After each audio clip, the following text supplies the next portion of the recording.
Good morning, everyone, or good evening, good afternoon.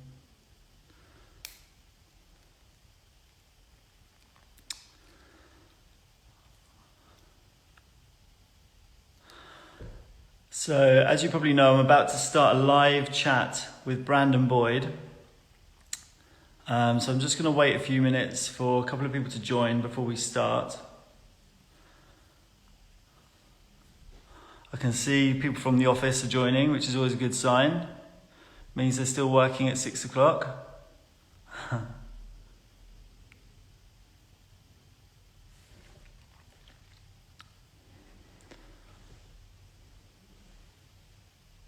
Sophie Lucas has just joined, she's been with the fair for 8 years now, and she's just gone off to have a baby, so congratulations, Sophie. People calling in from Boston, that's cool.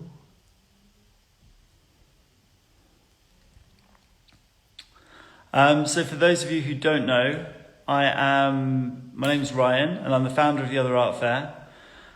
Incredibly, it's been 10 years since I started the art fair. The whole idea for the fair at the beginning, and it still is the case today, is that it's a platform for creating a platform for emerging artists to sell their work directly to buyers, art lovers, collectors, to meet gallerists, curators, anybody like that. Since I started 10 years ago, we've run 44 fairs actually. We've worked in over 8 cities, worked with over 3,500 artists, which has been great. But really one of our main focuses, or one of our main features, shall I say, is our guest artist appearance. Historically, we've worked with artists like Tracey Emin, Martin Parr, Gavin Turk. Most recently, we worked with Ronnie Wood from the Rolling Stones. And I'm really excited to say that we're now working with platinum album selling artists and general rock god that is Brandon Boyd. So I'm now going to invite him into the call. I think he's here. Just waiting for him to join. Hey Brandon. Hi. Nice to meet you. Nice to meet you too. How are you? Oh, so I just dropped my phone there. I'm good, thanks. So it looks Thanks like for the introduction. my first question is, so usually coming from Britain, we like to start talking about the weather first of all. So our options are either we can talk about the weather or we can talk about the pandemic. What do you fancy? How about weathering the pandemic? That'd be good. The weather. Let's talk about the weather. I'm sick of the pandemic. So where are you? Tell me where you are. I am in the Santa Monica Mountains, which is in Los Angeles, generally speaking, and it is beautifully clear and a crisp November morning. It's it's gorgeous here. It's cooling down for us. It's probably like in the low 60s, which is cold for LA. Okay, that sounds pretty warm to me. Yeah. How's it in London? Well, it's evening time, and it's actually not that cold at the moment. It's just drizzly, grey. I don't sound like I'm selling it very well, but generally, but the most beautiful thing is the mornings this time of the year in autumn. Like you get the most beautiful mornings. If you're up at like 5, 6 o'clock in the morning, like, you get these incredible skylights, which is really beautiful. And who's your friend? Who's with you? This little creature doesn't have an official name yet. I've been kind of fostering him, but I've just been calling him Little Dude. Little Dude. Yeah, he's learning about boundaries and art and stuff. He's a puppy, so I'm just he's in the I'm gonna chew your hand incessantly phase. Hey, what is this? That kind of hurts, bro. We're all still learning about boundaries and art, aren't we? I think that's a challenge or process. Yeah, exactly. That's the whole process of life, right? Is finding boundaries, knowing which ones to stay within, and then figuring out which ones we should be knowingly pushing past. Ow! So asking, so it looks to me like you're in some sort of tent or a yurt. Is that right? Yeah, I'm in my yurt. I have a yurt on my property here, and it's where I paint mostly. I paint a little bit in my kitchen too, because sometimes you want to be near the food while you're painting. But mostly I paint in here, and also it has a nice like big footprint, so I can paint quite large if the occasion calls for it. Okay. Is it a place also? So I actually obviously did a little bit of research before meeting you today, and Nice. I noticed, and it really interested me, that you're into transcendental meditation. Yeah, yeah. I actually learned. Well, I've been dabbling. I don't know if that's the right way to put it, but I've been dabbling in meditation and trying and experimenting with different meditation techniques since I was in my teens. Okay. Then I think it was maybe 7 years ago. My band Incubus, we have a nonprofit called the Make Yourself Foundation, and we did a grant to the David Lynch Foundation. Oh yeah. And they're a wonderful foundation. If people aren't aware of them, they bring transcendental meditation, or TM for short, to lots of different places in the world that desperately could use that kind of technique, which brings a very particular clarity into your world.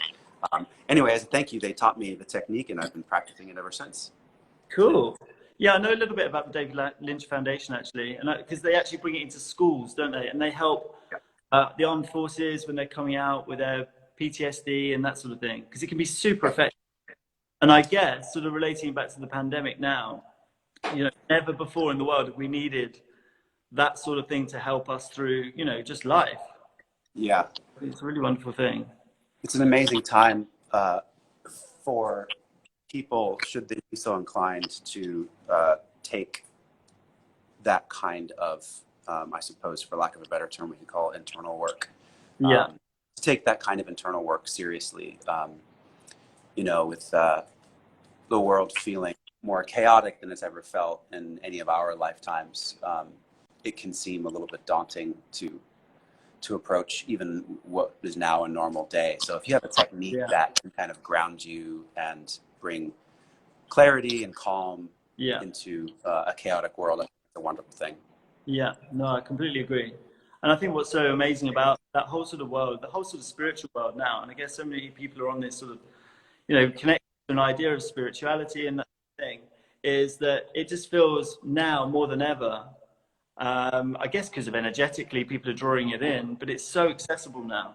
There's so many wonderful places you can go and, nature or whatever it may be. So anyway, we're here to talk art.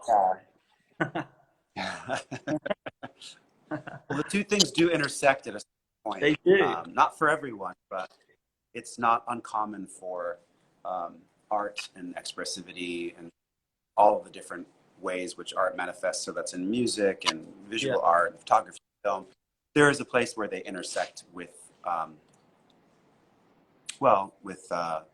that kind of, that realm that's hard to describe, because it's, which some people call, a spiritual realm, however you want to word it.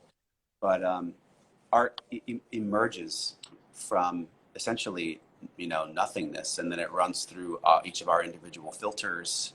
So if you're in a band and you're a group of guys or girls in a room, you come up with ideas, you write a song. It's like, where did the song come from?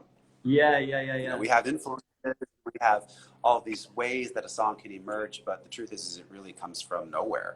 And then artists get good at reaching into this and pulling things out, and then look what I made, And would you say, is it a similar process in terms of writing songs as it is to painting? There are pretty stark similarities, yes. And then there are areas where it's quite different too. It's been interesting over the years, being somebody who loves and cares about and has passion for both art and music. In fact, I kind of see them as one and the same. But I've been asked a lot over the years about how they're different, and the truth is the answer to that question is it's nuanced and it's complex, and it's actually quite difficult to answer it clearly. What I will say is that with making music, it feels like it's a little bit more, it has moments in its inception where it's intuitive. And then there are many moments in it where it's pure intuition. But in the crafting of songs and in putting albums together, and then in the politics of promoting music and Yeah. strategy of touring and all these things, it becomes very intellectual. Yeah. So it's really the intuitive right brain parts of music that keep me fascinated by it. But with visual art, with painting, it's almost entirely intuitive. Yeah. And so Right. it's a realm where I have full permission just to be weird and Yeah. chase Yeah. my tail and you know, follow strange ideas that might lead nowhere. You know what I mean? Right. Yeah. Yeah. Yeah. If anything, my visual creative pursuits lovingly inform my musical pursuits, because I feel like I need reminders here and again to not get too heady in music, Right. because it can be that way sometimes. Really? Okay. Okay. In terms of like your creative process, so how does that work? I'm always interested about this, and I ask this to a lot of artists, and I guess that question relates to both sort of music and also your sort of visual art making. Like, where does the process start? I suppose it starts in a place that doesn't really feel like it would have anything to do with music or with painting, or let's just, for all intents and purposes, just call it art as a general kind of overarching description. It starts when I wake up and I go make myself a cup of coffee, and I read in the morning, or I go for a walk or something, or I go for a surf. And I was having a conversation about this just yesterday with a friend of mine. Music and art in general are kind of always on for me. And I think that it's that way for artists in general. I think that it kind of walks a fine line between kind of a loving obsession or a loving kind of insanity that we learn to sort of live with, because it's constantly in the background. It's like a hum that you get used to, and maybe on the wrong person, that hum could feel like chatter, and it might drive them nuts. Yeah. But, what I feel like my process has been to learn how to love that hum that's constantly in the background, and learn when it's starting to overwhelm, and learn to let it take over, and let it start making space for it. I'm like, okay, you talk now. And that's usually when lots of paintings happen, and albums happening and things like that. Does that make sense? Yeah. So when you were saying about when you let it talk, that's sort of expression. That's the moment where you need to go and grab the brush and start painting or start writing and that sort of thing. Yes, exactly. It's and that's when, if you don't listen to it and you don't make space for it, then it can kind of start driving you nuts, because then you start seeming like the crazy person who's walking around in circles and singing a song that doesn't exist.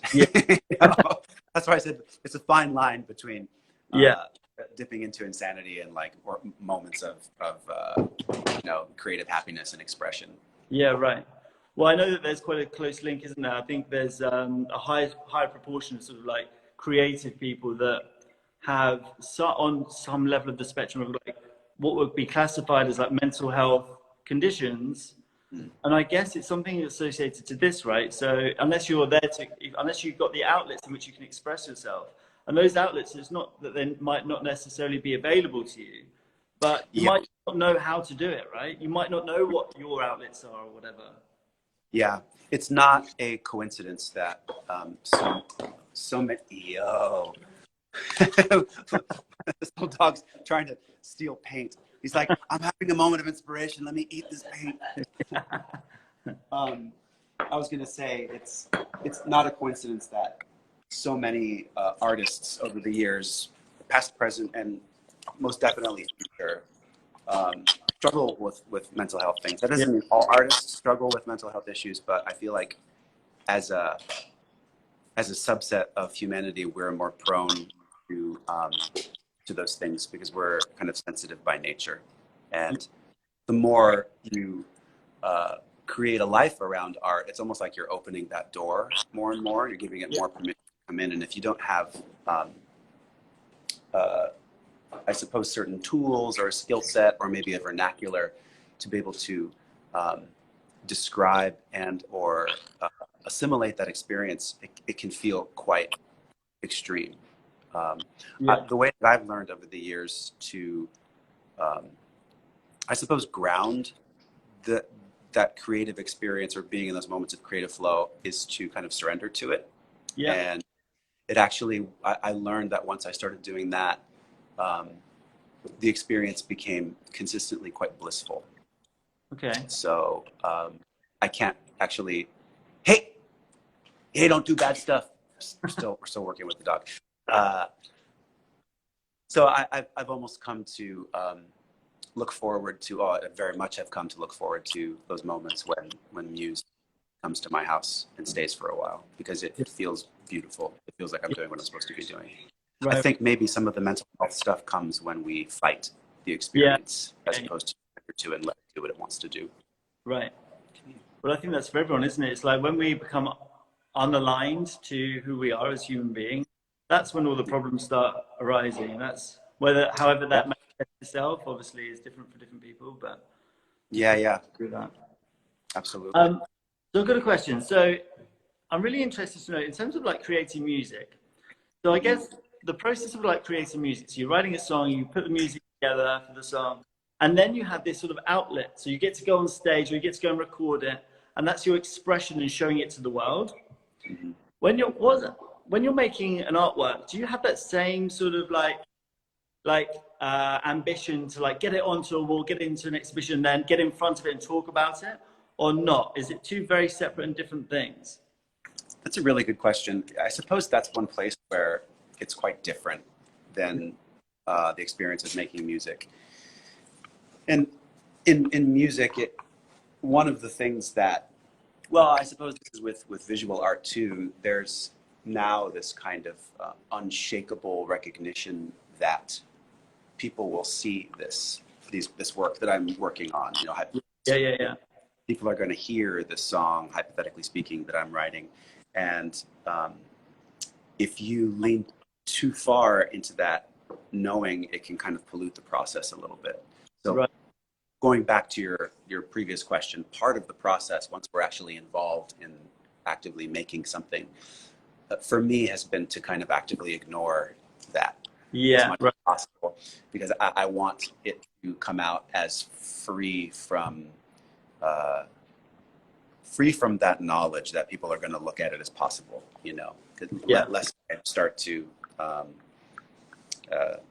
pander, which I'd never want to do. I want to make things that are more pure source. But with art, visual art differing from music,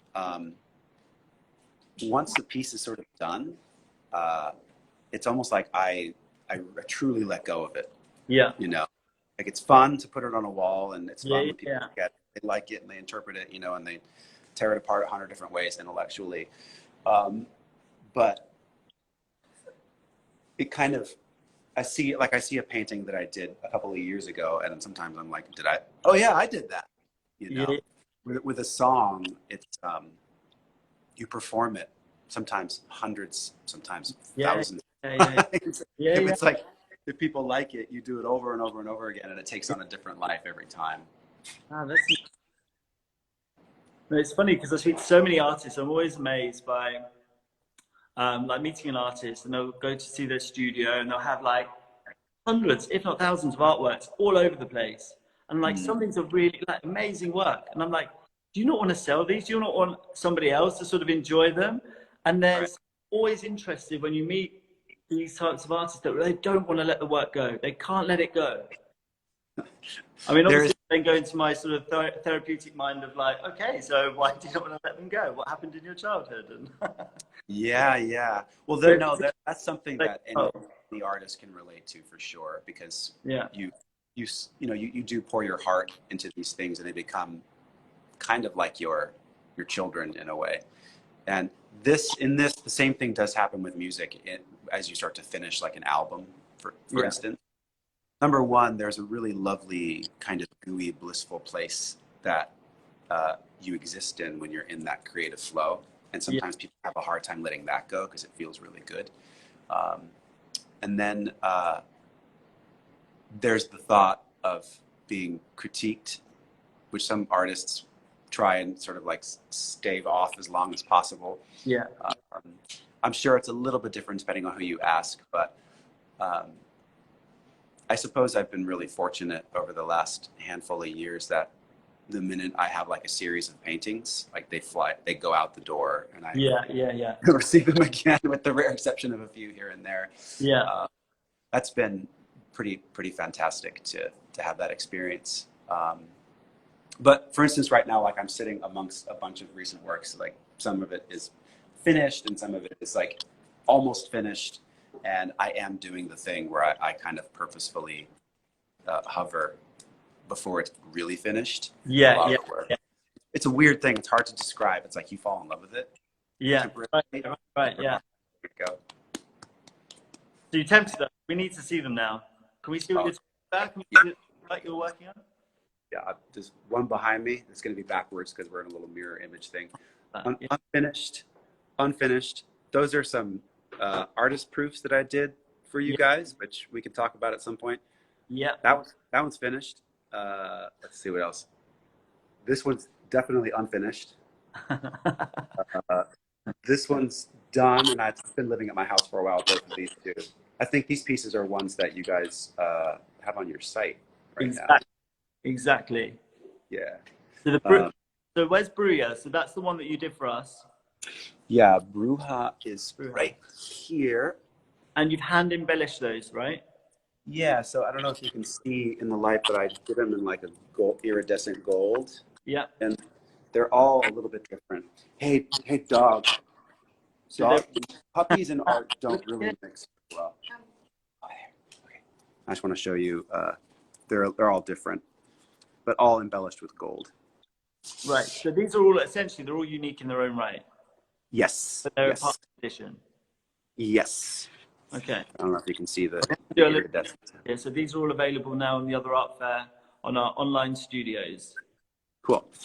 Don't walk on them, dog. No. And they all come with free puppy paw prints. Should I charge them extra for that? Get off me. What are you doing? Stop it. So one of my favorites that I saw from your collection was one called As Above. Have you got that one? Do I have As Above here? No, that one's okay. Yeah. Okay. I like that piece too. But that's on the website as well anyway. Oh, it is? Okay, cool. It is on the website, yeah. Okay, that's very cool. So I'd like to ask you another question about what other artists inspire you? These musically or in the painting world? Oh God, that's a tough question. There's so much. I suppose recently I've been drawn more to like abstractions in people's art. Yeah. I've been really enamored of George Condo's work recently. Are you familiar with his stuff? Yeah. It's doing something with paint and oil pastels that's really fantastic, and I'm inspired and envious of it at the same time. I have some kind of mainstays that have been inspiring me for many years, and that's like Egon Schiele and Aubrey Beardsley have been huge inspirations to me in their visual art. Oh yeah, that's right. There's also like when I was a kid, still very much impressed by this work, but I was really blown away by it when I was a teenager. And I actually, a lot of the original Incubus concert posters that I was doing were very much inspired by like the San Francisco concert poster graphic art scene. So it's like Stanley Mouse and Rick Griffin. Are you familiar with those artists? Yeah.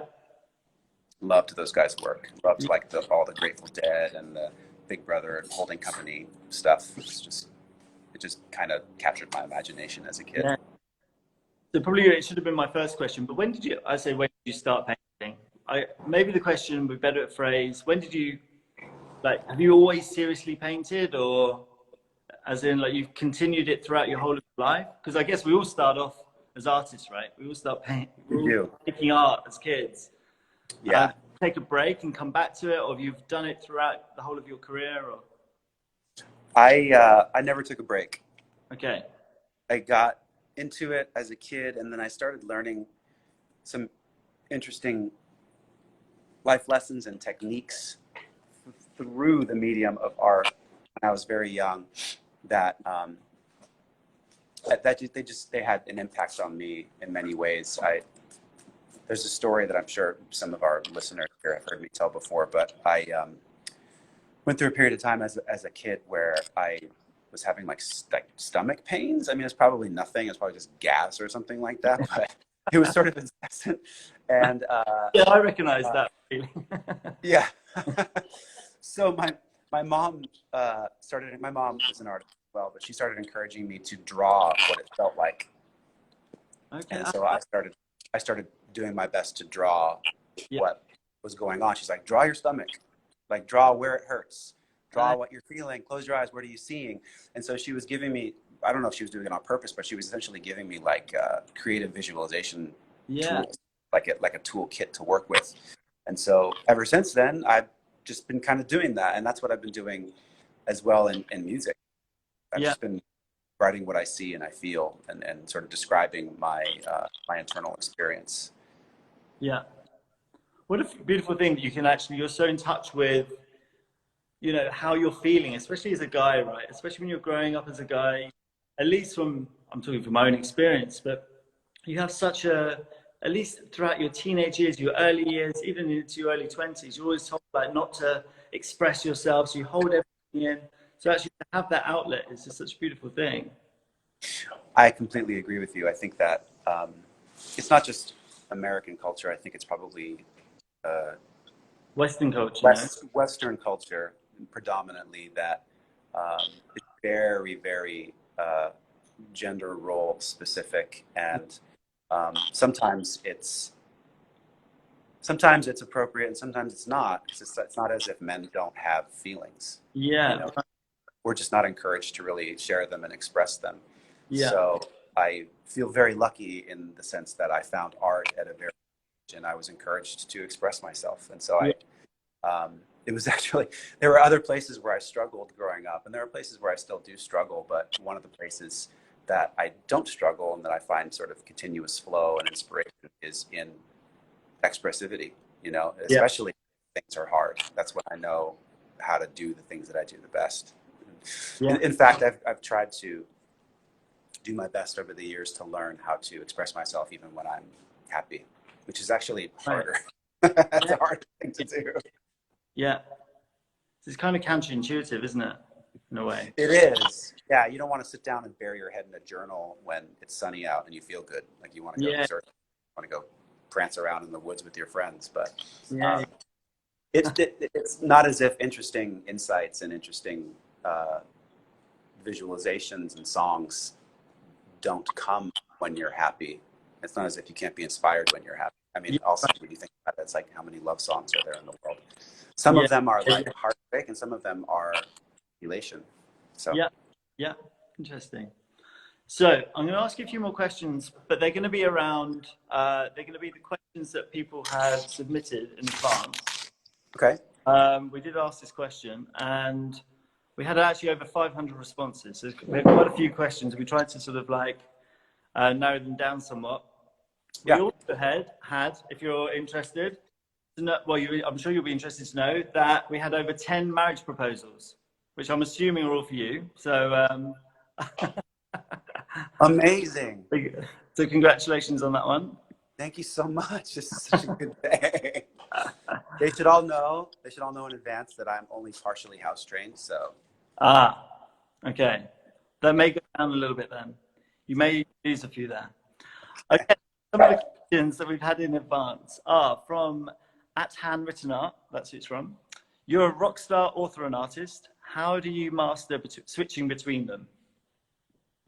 We might have covered a little bit of that one.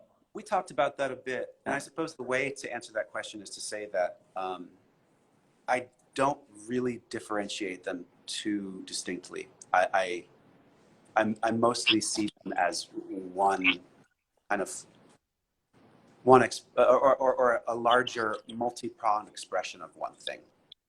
Okay. Amanda Holland, who's a big fan, has said, would you ever consider doing your work on a much larger scale, like a mural? She said she'd love to see that size, but would also find it very intimidating. I have officially done one mural. I did it. So right now, this little dog is barking at his reflection. He hasn't figured out reflections yet. I did one mural, God, what was that, like 10 years ago? For Hurley. Hurley is a really cool surf skate company here in California. And I did a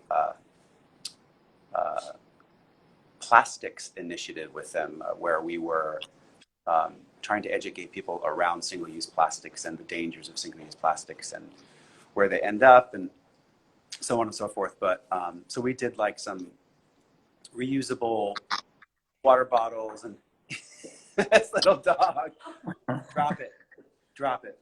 He wants to be an artist. He just brought me a pen. He's all, talk about me more. Yeah, exactly. So anyway, sorry. I've done one mural. Name. Yeah. Did one mural. It was really fun. I will probably do another one at some point. But it does kind of intimidate me because I don't have a lot of experience with doing like gigantic pieces. Okay. But I'm sure that I'll do another one.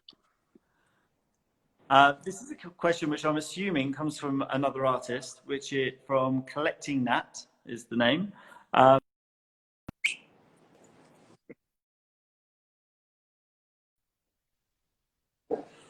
you there? Did you catch that question? Oh, I didn't hear it. Say it again. Oh, no, sorry, my phrase. So Collecting Nat said, what do you do when you've got no motivation to create? What do you do in those moments?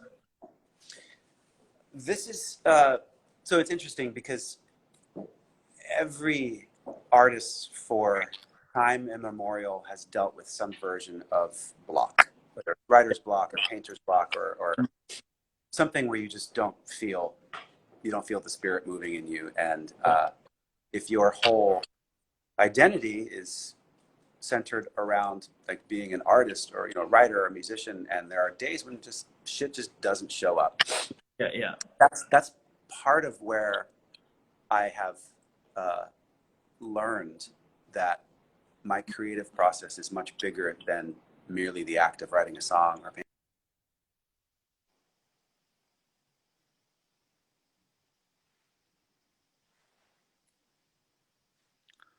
Looks like Brandon's frozen for a moment. I'm assuming it's the dog that's pulled out the cable of his iPhone. Let's see if he's going to come back.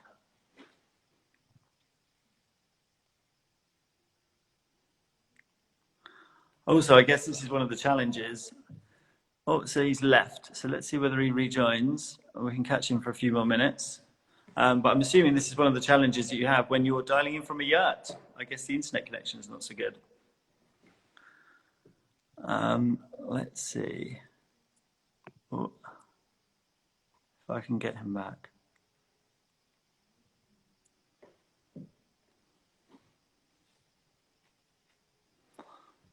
I'm just going to leave it a minute or two. Oh, here we go. He's back. Okay.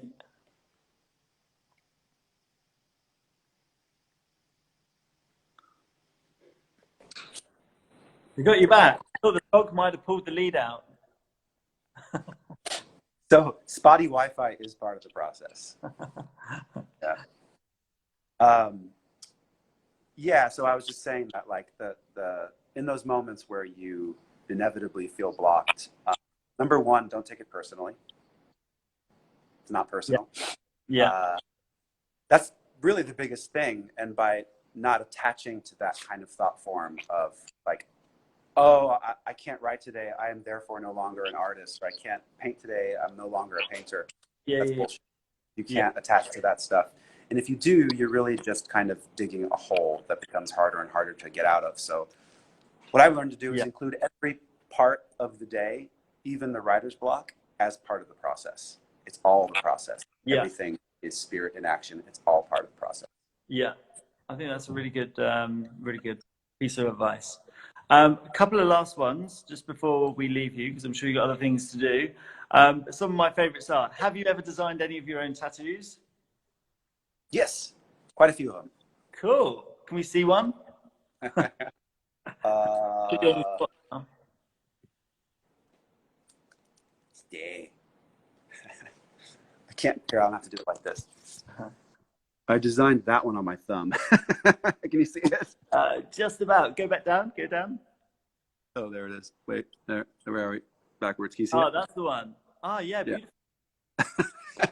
Who's the artist you used? Say what? Who is the artist you used? Do you have a favorite tattooist in LA? Oh, yeah. My friend Nico Hurtado. He's actually a really famous tattoo artist. But hey, Nico, if you're watching, he has done 2 of my tattoos, 2 big tattoos that I have. And then, yeah, I've worked with lots of different artists over the years. It's fun. It's fun collecting tattoos. Yeah. I've only just started the journey, and actually Nice. it started in the US, and now I'm like cruising around. Every time I come to the US, I always go for another one. Nice. So that's kind of a fun thing to do. Now, I might ask you one last question, if that's okay, if you still got time. Yeah. So from Real Slim Katie, I think her name is, what was the last book that you read, and would you recommend it? Ooh, what a cool question.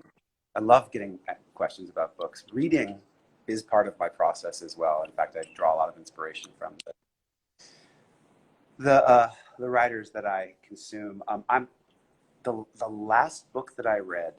God, what was the last thing that I read? Oh, I read Merlin Sheldrake's new book, Entangled Life. Oh, He is Rupert Sheldrake's son, and he is the book is on mycology, so it's on the science of fungi. But it's a spectacular book. I highly, highly recommend The Entangled Life by Merlin Sheldrake.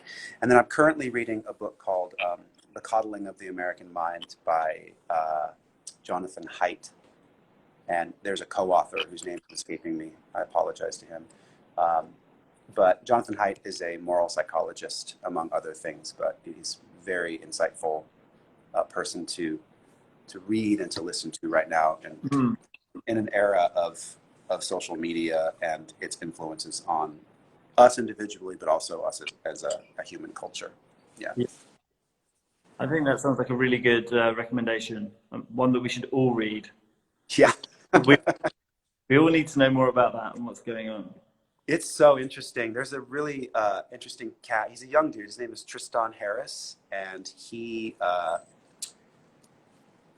making the rounds on like podcasts and stuff like that. He just did Joe Rogan's show, and he was partially responsible for the new Netflix documentary, The Social Dilemma, which I would recommend everybody to watch, because it's worth knowing that we're very, very, very acutely being exploited by these big tech platforms. And if we're going to continue using these platforms, it's good to know what they're doing to us and doing with us. So. Yeah, I think you're absolutely right. Couldn't agree more. So, lastly, one of the last questions was, where do we buy your artwork? Where can they see your work and buy it? Oh, if people have an internet connection that's better than mine, they can go to my website, which is just brandonboyd.me. And most of my current works are there. I have a ton of original work, that's new work, that's up in Dallas, Texas at Samuel Lynn Galleries. And I did a series of paintings for them that was supposed to be a solo show. When was that supposed to happen? Was it April? March. It was supposed to be in March of this year. It was called Impossible Knots, and most of that is still up at the gallery, but the pandemic kind of put a damper on that solo show. It was only like 6 months worth of work. It's fine, but everybody can see it. They can see it on my website, or they can see it at Samuel Lynn Gallery's Instagram or their website too. And you can also go to the online studios and buy some work through there as well. We've got more work. Yeah. Cool. All right. Well, I really appreciate your time. It's been a pleasure speaking to you. Yeah, nice talking to you too. And I hope next time I see you, this little guy's going to have a name. I've been calling him Lil Dude, like that's his rap name. That could be his name. I think it's already stuck. Yeah. Lil Dude, are you demanding my attention right now? Look. Of course he is. That. I'm not going to get my dog in. She'll start barking. Oh, anyway, right. Such a pleasure speaking to you. And hope to see you at one of the art fairs soon. As they all start next year, then we'll do some things live at some of the fairs. That'd be amazing. Cool. Nice one. Thanks, Brandon. I'll speak to you soon. Okay. Cheers. Peace. Bye.